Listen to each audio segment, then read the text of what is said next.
معزز سامعین کرام، السلام علیکم ورحمۃ اللہ وبرکاتہ۔ آج کی نورانی بات میں آپ تمام کا خیر مقدم ہے۔ تعارف اولیاء و شان اولیاء کے ضمن میں آج ہماری 11ویں نشست ہے۔ حضرت بابا تاج الدین اولیاء رحمۃ اللہ علیہ دور حاضر کے وہ عظیم المرتبت والا شان شہرہ آفاق جلیل القدر ہستی ہوئے ہیں کہ جن کا شہرہ چار دانگ عالم میں بج رہا ہے۔ جناب کی ذات والا صفات عام لوگوں کے لیے محتاج تعارف نہیں ہے۔ بچہ بچہ آپ کے نامی سے واقف ہے۔ بابا صاحب کے حالات عجیب و غریب ہیں۔ ایسے حالات کے بزرگ بہت ہی کم ملتے ہیں۔ آپ کی نظر کیمیا اثر، روحانی فیوز اور کشر کرامات کی روایتیں عام اور اس قدر محی العقول ہیں کہ ان کے سننے کے بعد آدمی یہ کہنے پر مجبور ہو جاتا ہے اس دور مادہ پرستی میں آپ ایک اعجاز خداوندی بن کر تشریف لائے۔ زمانے حال کے خطب مدار عالم نائب رسول تاج الاولیاء تاج الملت والدین شہنشاہ افت اقلیم حضرت سید محمد بابا تاج الدین حسنی والحسینی ہیں۔ آپ نے خود کئی بار فرمایا کہ میرا نام شہنشاہ افت اقلیم ہے۔ چنانچہ ایک روز بابا صاحب زمین پر لیٹے ہوئے تھے کہ کچھ لوگ آپ کے پیر دبا رہے تھے اور آپس میں گفتگو کر رہے تھے کہ حضرت منصور حلاج رحمۃ اللہ علیہ کا بھی کیا مرتبہ و مقام تھا کہ وہ انا الحق فرمائے۔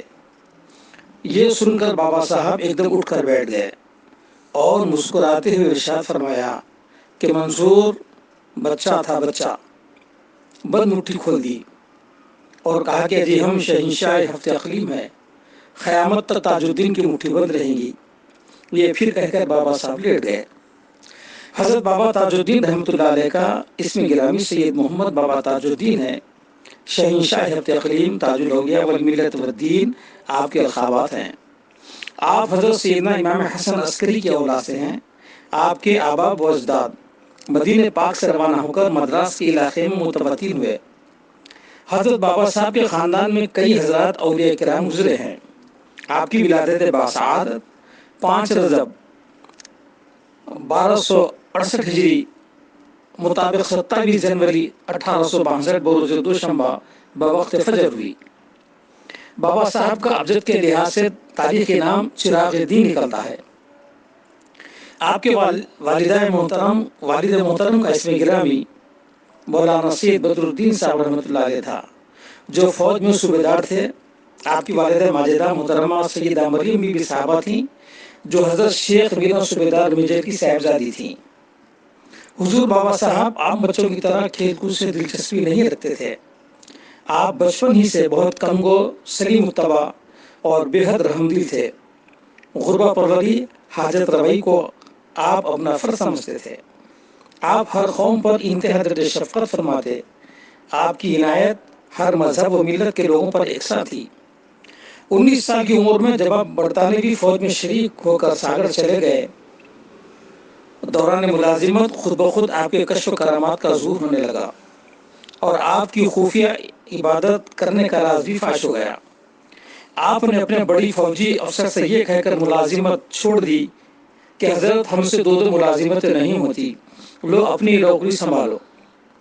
فوجی افسر نے کہا کہ آپ یہ کیا کر رہے ہیں؟ اب آپ کو ترقی ہونے والی ہے، ایسے وقت میں ملازمت سے سبکدوش ہونا مناسب نہیں ہے۔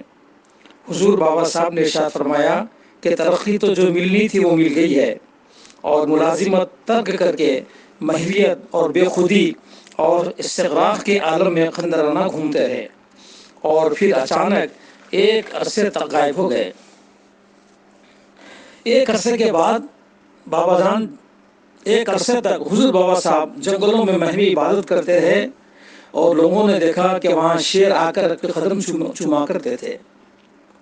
جب ایک عرصہ گزرنے کے بعد بابا صاحب تشریف لائے اور عوام سے بالکل کنارہ کش اور الگ رہنے لگے، آپ کی دیگرگوں کیفیت کو دیکھ کر بعض لوگ غلط فہمی کا شکار ہو گئے اور یہ غلط باور کروا دیا گیا کہ شاید آپ کی دماغی حالت ٹھیک نہیں ہے۔ اس بنا پر آپ کو دماغی دواخانے میں شریک کروا دیا گیا۔ اس وقت بابا صاحب کی عین جوانی کا عالم تھا۔ کئی مرتبہ ایسا ہوا کہ آپ پاگل خانہ شریف میں بھی نظر آتے اور باہر بازاروں میں بھی نظر آتے، باوجود بابا صاحب کے پیر میں بیڑی اور ہتھکڑیاں ڈال کر رکھنے کے باوجود بھی حضور بابا صاحب بازاروں میں نظر آتے۔ ایک مرتبہ ڈاکٹر عبد المجید جو اس وقت کے پاگل خانے کے انچارج تھے، وہ ایک روز اپنے مکان سے پاگل خانہ تشریف لا رہے تھے کہ راستے میں حضور بابا صاحب کو دیکھا اور خیال کیا کہ شاید ملازمین اپنے فرائض کی انجام دہی میں کوتاہی برت رہے ہیں۔ ڈاکٹر صاحب پاگل خانہ آ کر ملازمین پر اپنی خفگی کا اظہار فرمایا اور کہا کہ تاج الدین کس کے حکم سے باہر پھر رہے ہیں؟ ملازمین نے جواب دیا کہ حضور وہ تو کمرے میں مخفل ہیں اور پاوا جولا ہیں۔ ڈاکٹر صاحب کو ملازمین کی بات کا یقین نہیں آیا اور انہوں نے کمرہ کھلوا کر دیکھا تو بابا صاحب کمرے میں موجود تھے۔ جو ہی بابا صاحب کی نظر ڈاکٹر صاحب پر پڑی، ان پر ہیبت طاری ہو گئی اور بابا صاحب نے فرمایا، تاج الدین ہوا ہے جی، بابو اس کو کوئی نہیں روک سکتا۔ پاگل خانہ شریف میں اس قسم کے ہزارہ واقعات پیش آئے، جس کی بنا پر ناگپور اور اطراف وکناک میں بابا صاحب کی کافی شہرت ہونے لگ گئی۔ لوگ جوق در جوق پاگل خانہ شریف میں آ کر بابا صاحب کے قدم بوس کا شرف حاصل کرتے اور اپنی مرادیں پانے لگے۔ حضور بابا صاحب کا 14 سال پاگل خانہ شریف میں قیام رہا اور اس اثنا میں لاکھوں بندگان خدا نے اس چشمہ فیض سے دامن مقصود کو بھر لیا۔ حضور بابا صاحب 14 سال کے بعد بابا صاحب کے ایک فدائی 1809 میں روجی راؤ بھونسلے جو اس وقت کے راجا تھے، انہوں نے اپنی ذمہ داری پر اپنے محل شکردرہ لے آئے اور وہاں بے شمار کرامتوں کا ظہور شروع ہونے لگ گیا۔ وہاں سے پھر آپ باقی کابل خندہ تشریف لے گئے اور وہاں بھی آپ کی کرامتوں کا ظہور ہونے لگا۔ بہرحال بابا صاحب جہاں جہاں بھی اپنے قدم رکھے، وہ جگہ جاذبیت کا مرکز بن گئی۔ حضور کے یادگار مقامات، جن میں بابا صاحب کی مسجد، بابا صاحب کی آرامگاہ، بابا صاحب کا مدرسہ، بابا صاحب کا اسپتال، بابا صاحب کا ہائی کورٹ اور دودھیا کنواں شامل ہے، جو آج بھی مرجع خلائق ہے، جہاں سے لوگ فیض یاب ہو کر اپنے دامن مقصود کو پا رہے ہیں۔ ایک مختصر سی نشست میں بابا صاحب کی سیرت مبارک اور کرامتوں کا احاطہ کرنا ناممکن ہے، کیونکہ اس زمانے کے خطب و ابدال نے کہا کہ بابا تاج الدین ایک سمندر ہے، کوئی بھی اس کے تہ تک نہیں پہنچ سکتا۔ ایک موقع پر حضرت بابا صاحب نے فرمایا کہ میں ہر سلسلے کا محی الدین ہوں، چنانچہ ہر سلسلے میں آپ کا فیضان جاری ہے۔ آپ نے کئی مرتبہ فرمایا کہ میرا نام شہنشاہ ہفت اقلیم ہے اور میں تاج الدین اپنے نام کے ساتھ موجود ہوں۔ حضور بابا صاحب کی کرامتیں بھی احاطہ تحریر سے باہر ہے۔ بہرحال آخر وہ دن بھی آیا کہ 26 محرم الحرام 17 اگست 1925 بروز دوشنبہ بوقت مغرب یہ آفتاب ولایت اپنے ضیاء پاشیوں سے خلق خدا کو منور کر کے غروب ہو گیا۔ اس وقت آپ کی عمر شریف 63 سال تھی۔ انا للہ و انا الیہ راجعون۔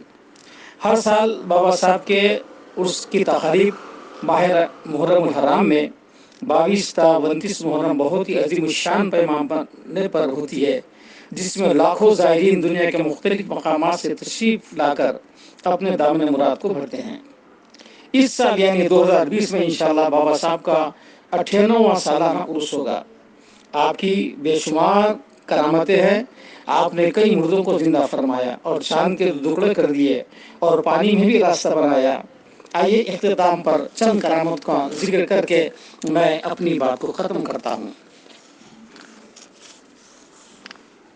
راجہ رگھوجی راؤ کے بھونسلے کے محل میں جب آپ قیام پذیر تھے، اس وقت رانی ماں کی حالت یہ تھی کہ وہ زچگی میں مر گئی۔ بابا صاحب کو اطلاع کی گئی، بابا صاحب تشریف لائے اور آپ نے ایک ٹھوکر مار کر اس کو زندہ فرما دیا۔ اور ایک مشہور واقعہ ہے کہ جس سے ناگپور کا بچہ واقف ہے، گرجی نامی ایک طوائف تھی جو بابا صاحب کو گانا سناتی تھی، وہ فوت ہو گئی۔ بابا صاحب کو اس کی اطلاع دی گئی۔ حضور بابا صاحب نے میت کو طلب کیا اور حکم دیا کہ ابھی نہیں جاتے جی، اور ایک ٹھوکر ماری۔ گرجی فوراً زندہ ہو گئی اور ایک عرصے تک زندہ رہی۔ ایک شخص گلاب رامی ہوٹل والا تھا، جس کا ہوٹل تھا وہ حضور بابا صاحب کے دربار میں جنگل ہی میں رہا کرتا تھا اور وہ چائے پلایا کرتا تھا۔ وہ بعارضہ حیضہ فوت ہو گیا۔ جب بابا صاحب کو اس کی اطلاع ہوئی تو آپ نے فرمایا کہ آج گلاب کو ہماری چائے پلا دو۔ لوگوں نے عرض کیا کہ حضور تو مر چکا ہے، مگر حکم دیا کہ نہیں مرتا، وہ ہماری چائے اس کو پلا دو۔ چنانچہ حکم کے مطابق میت کا منہ کھول کر چائے گلاب کے منہ میں ڈال دی گئی۔ گلاب فوراً اٹھ کر بیٹھ گیا۔ ایسے واقعات بابا صاحب کے یہاں اکثر ہوتے رہتے تھے۔ بے شمار مردے آپ نے زندہ فرمائے، کئی مرتبہ مرے ہوئے کتے اور دیگر جانوروں کو بھی زندہ فرما دیا، جو کہ آپ کا ادنا کرشمہ تھا۔ ایک مرتبہ حضور تاج الدین بابا رحمۃ اللہ علیہ اپنے چند متقدین کے ساتھ کنان ندی پر تشریف لے گئے۔ اس وقت ندی کا پانی کافی تیزی سے چل رہا تھا۔ لوگوں نے حضور بابا جان نے لوگوں سے مخاطب ہو کر فرمایا کہ ہم کو ندی کے اس پار جانا ہے۔ لوگوں نے عرض کیا کہ حضور ندی کافی تیزی سے چل رہی ہے اور ایسی حالت میں ندی پار کرنا مشکل ہے۔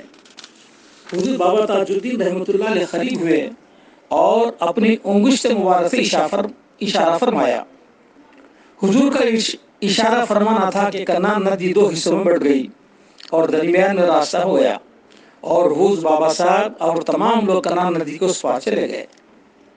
ایک مرتبہ حضور بابا صاحب بگی میں بیٹھے ہوئے تشریف لے جا رہے تھے۔ مغرب کی اذان ہوئی، آپ ایک مسجد کے سامنے جا کر آپ کی بگی کھڑی ہو گئی۔ بابا صاحب بگی سے اتر کر مسجد میں داخل ہو گئے۔ نمازی ان کے احترام میں کھڑے ہو گئے۔ پیش امام صاحب نے آگے بڑھ کر کہا کہ حضور نماز پڑھائیے۔ بابا صاحب نے خاموشی سے امام کی جگہ ننگے سر جا کر کھڑے ہو گئے اور تکبیر کے بعد انہوں نے اللہ اکبر کہہ کر نیت باندھ لی، پھر اللہ اکبر کہہ کر دوبارہ نیت باندھی۔ اسی طرح 5-7 مرتبہ انہوں نے نیت باندھی۔ اس کے بعد کچھ پڑھا اور اللہ اکبر کہہ کر رکوع میں چلے گئے، اور پھر اللہ اکبر کہہ کر کھڑے ہو گئے اور پھر اللہ اکبر کہہ کے رکوع میں چلے گئے۔ غرض 5-7 بار انہوں نے رکوع قیام کیا، پھر اللہ اکبر کہہ کر سجدے میں چلے گئے، پھر اللہ اکبر کہہ کر بیٹھ گئے اور پھر اللہ اکبر کہہ کر سجدے میں چلے گئے اور پھر اللہ اکبر کہہ کر بیٹھ گئے۔ 5-7 مرتبہ انہوں نے سجدے کیے اور کچھ پڑھا، پھر سلام پھر دیا اور دعا مانگے بغیر کھڑے ہو گئے۔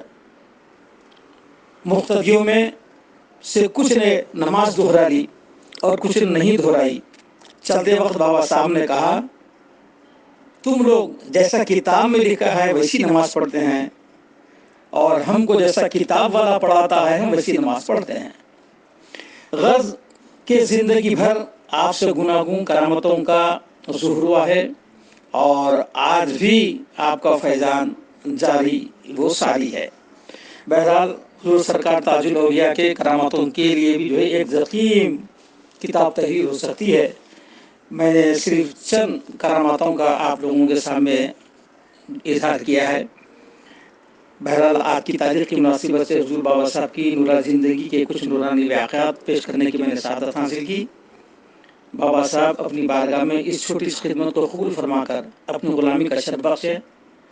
آمین بجاہ سید المرسلین۔ انشاءاللہ کل دوبارہ آپ کی خدمت میں نورانی واقعات کے ساتھ پھر حاضر ہوں گا۔